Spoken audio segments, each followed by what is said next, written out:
Indonesia menelan kekalahan terburuk saat melawan Jepang pada laga terakhir penyisihan grup C putaran ketiga kualifikasi Piala Dunia 2026 di Stadion Suita Osaka. Hasil ini menunjukkan Kluivert masih memiliki banyak pekerjaan rumah untuk meningkatkan kualitas permainan Indonesia pada putaran keempat nanti, saudara. Lalu apa saja yang harus dibenahi? Kami membahasnya bersama dengan analis sepak bola Haris Pardede. Selamat petang, Bung Harpa. Selamat petang, Bung Yasir dan juga pemirsa di tanah air. Nah, Bung Harpa ini langsung dari Osaka, Jepang nih. Anda menyaksikan langsung kemarin dari Stadion Suita. Apa yang paling jelas terlihat dari laga kemarin, Bung? Ya, yang paling jelas terlihat adalah kita kalah kelas dalam segala hal. Dan ini sempat saya tanyakan juga kepada Coach Patrick Kluivert setelah pertandingan. Karena dia mengatakan we must learn from this loss. Dan ketika saya tanyakan what have you learned, honestly dia tidak menjawab dengan clear.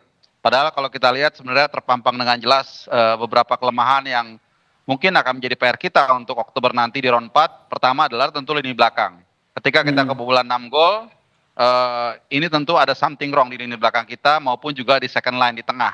Ya kalau kita bandingkan di pertemuan pertama kita kan kalah 4-0. Padahal lawan saat itu full team dan mereka masih kompetitif, masih mencari kemenangan. Bahkan kalau kita mau ke belakang lagi flashback di Piala Asia saat itu kita bahkan masih bisa mencetak gol. Kita kalah 3-1 saat itu. Jadi ini belakang jelas ada masalah ya karena kita gradasinya kebobolannya itu semakin banyak. Padahal pemain semakin banyak yang bergabung. Ada João Pelupessy, ada Hilgers, ada siapa lagi? Emil Laudero, ada Ole Romney dan lain-lain. Harusnya kita lebih bagus lagi. Ini yang pertama.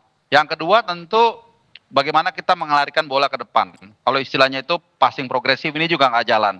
Mungkin Bung Yasir dan juga pemirsa sekalian bisa menyaksikan bagaimana kita berjuang sangat keras bahkan untuk melewati lini tengah.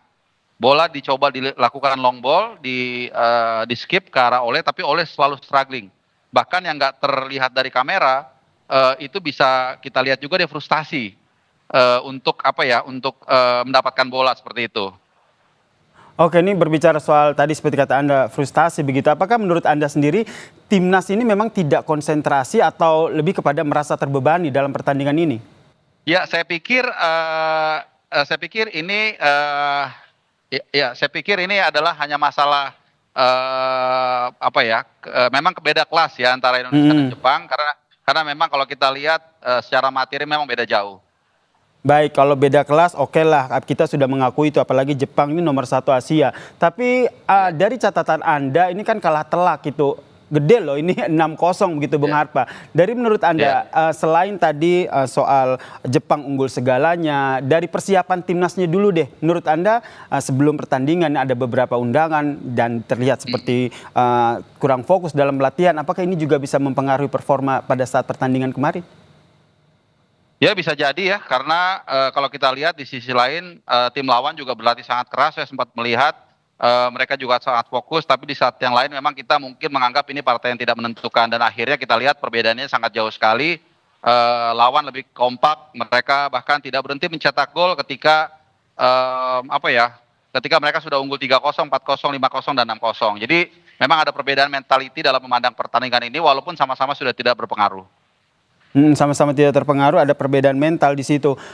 Tadi Anda menyatakan bahwa kita lini belakangnya ini selalu kebobolan. 6, ini apakah juga berpengaruh karena tidak dimainkannya ada Rizky Ridho yang harusnya memperkuat lini belakang. Kemudian kiper yang banyak memprediksikan Marten Pas. Menurut Anda juga waktu itu memprediksikan itu, ternyata yang diturunkan berbeda.